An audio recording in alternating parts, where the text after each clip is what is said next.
everybody and welcome to another unboxing. Today I'm unboxing Guilds of London by Tony Boydell. Tony is an English designer as far as I know, and he's incidentally the person who designed Snowdonia, a game that I saw played a couple of months ago and totally fell in love with, but then realized that the game is no longer available. It's not in print anymore. And so I had given up on this one, and I got Viticulture instead, and I don't regret this at all. But it seems like Tony Boydell is going to have a Kickstarter for Snowdonia this year, and I'm definitely going to back this one. But in the meantime, I'm going to play Guilds of London. And Guilds of London is a multiplayer game, but of course there are solo rules designed by Rick Royal, who apparently worked with Tony on them together. So basically it comes on a 4-page or 2-page A4 sheet, and I've watched his playthrough of the solo rules, and I had heard of Guilds of London but had not really paid much attention to it. I don't know, I wasn't really interested in worker placement games, and the review that I had seen, and I don't usually watch reviews anyway, the review was good, but it was also kind of not the type of game that I felt I wanted to play, also because no solo rules were mentioned. It was actually a very glowing review for the multiplayer experience. So I hadn't even given this any thought until I found out that it can be played solo. And I saw a solo playthrough, and then somebody gave me this as a gift. So let's open the box. We've got Welcome to the Guilds of London. The rule book, very nice, with pictures.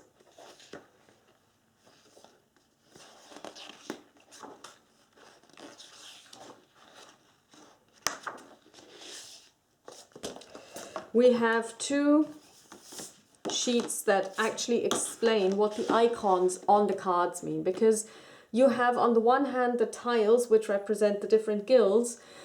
You have on the other hand your meeples, which represent livery men, so basically your workers that you can place. But the way placement works is by using cards, and you can use cards in a variety of ways. Each card has a value, or a lot of cards have a value, which you can use to pay for other cards, as far as I can tell. Then you can use a card's color to place your worker, as far as I can remember, on any tile that has the same color. And then in addition, you also have activities that the card stands for that you can use this card for. And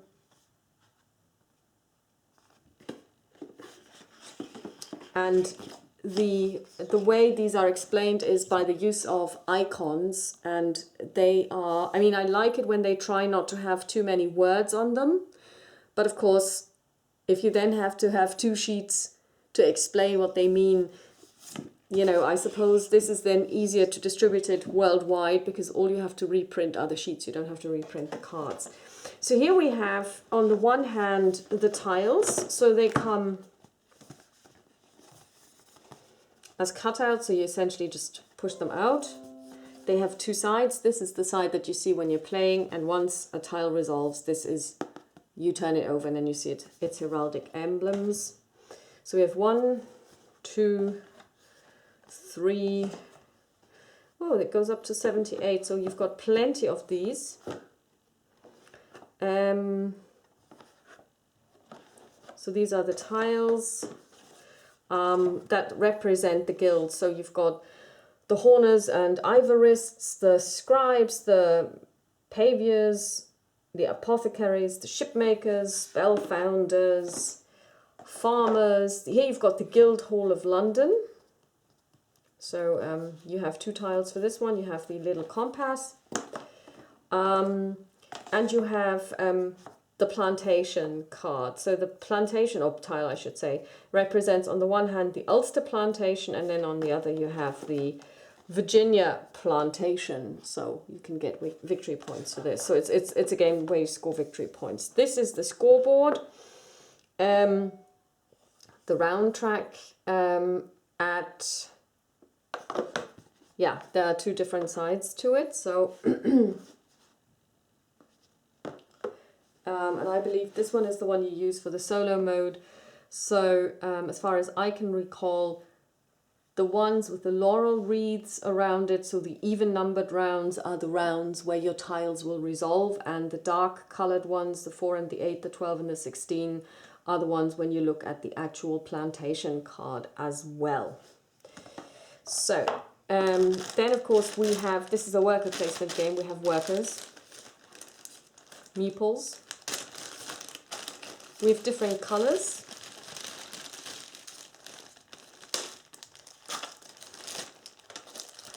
So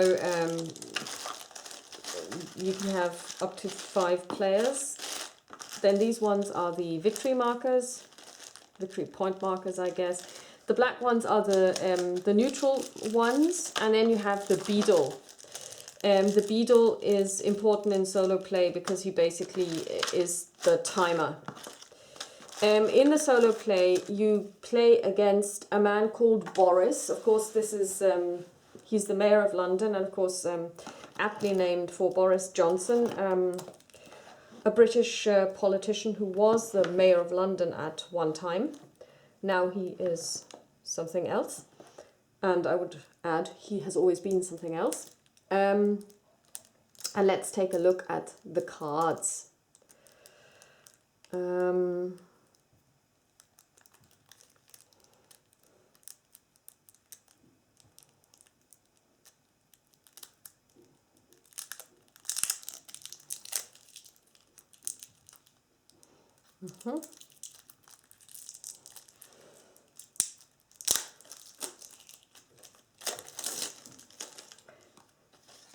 The cards feel thin.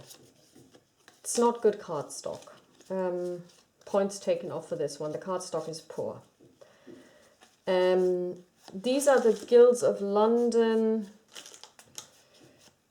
There are different types of cards.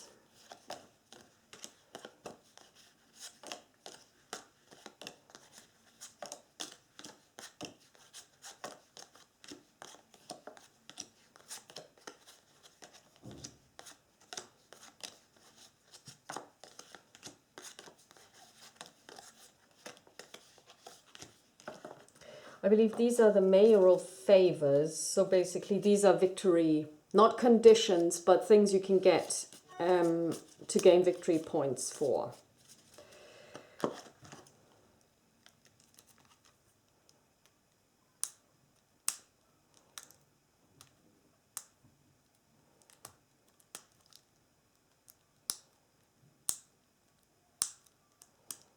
Densely packed. Incidentally, I came across a thread on Board Game Geek saying, you know, which card or which games are actually manufactured in the US. I can tell you this one wasn't. It was manufactured in the People's Republic of China. So here we are. Again, these ones are the cards you would play. They smell weird.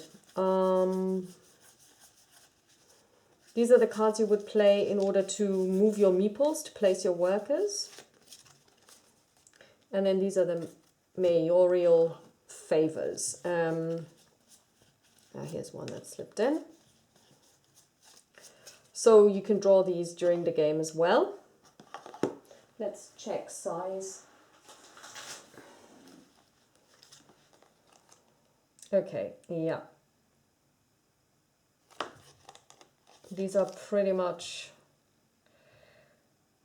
yeah, they're a bit too wide for the standard purple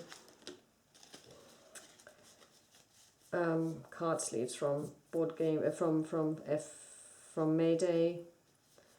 That's a strange size because Yeah, I'll have to check out what the size actually is, what sleeves to use. So essentially you have these, and you have colors which correspond to the colors of tiles. So the colors, the tiles come in different colors, and you can use the color coding on the cards to do something, you know, place your worker on a tile with the same color. You can also pay. Apparently, I think this is gold as well, and then they have actions on them. So when we look at this particular card, maybe not this one, maybe, oops, this one looks complicated. Yeah, let's take a complicated and one that doesn't look as complicated and see how the explanations work. We have a purple one, namely this one. Ah, yes.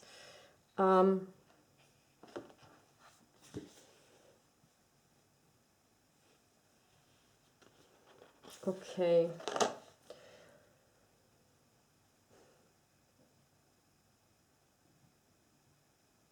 Okay, so essentially, apparently what this says is that any scythe card in your hand counts as any suit of your choice.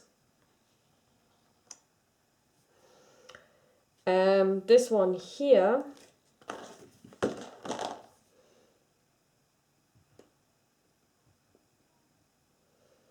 means every time you move one of your liveryman pawns this turn, you may move two instead. Treat each one as a move to the suit icon on the card played. Okay, so you can say, I want to play this card for its effect. And then you can have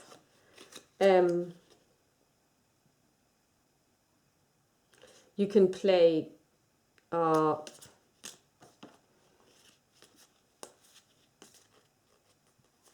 this card for its suit, compass and divider, and move two to an orange card, or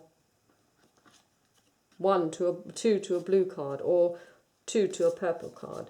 So this is essentially how the game works. The rules are pretty simple. In the solo game, you will be the first player, and the second player will be Boris. You will always be the first player. Set up as per the two-player game, but only place two neutral black livery men on the scoreboard, and do not give Boris any cards. Boris doesn't get any cards. All of Boris's livery men start in the guild hall, and he can never run out.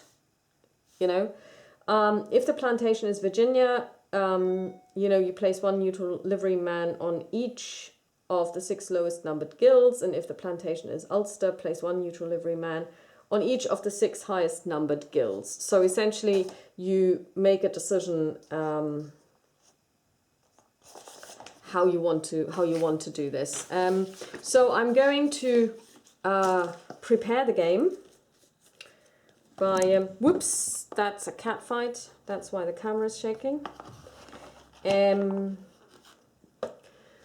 So of course, you know, no unboxing is complete without actually going and taking out the tiles. I like the tiles. They are pretty sturdy cardboard.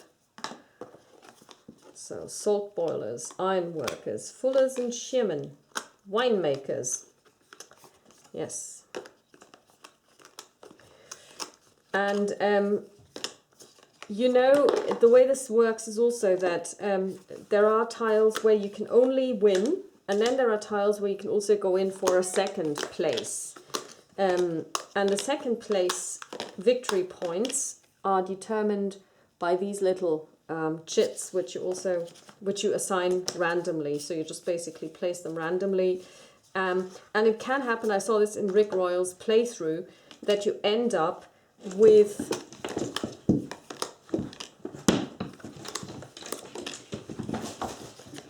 it's called Chits and Cats for a reason, that you end up with a second placed player getting more points than the first player, because the first player, for example here, only gives you 2 points, but there are second players that can win you 3 points. So these are placed randomly, so you can end up with winning a tile, but still getting fewer victory points than the second person. That's interesting, I guess, and it does make for a really tight game, and I'm really looking forward to this. This is, if you play it against other people, this game can take apparently quite long, and it is quite involved, but great fun.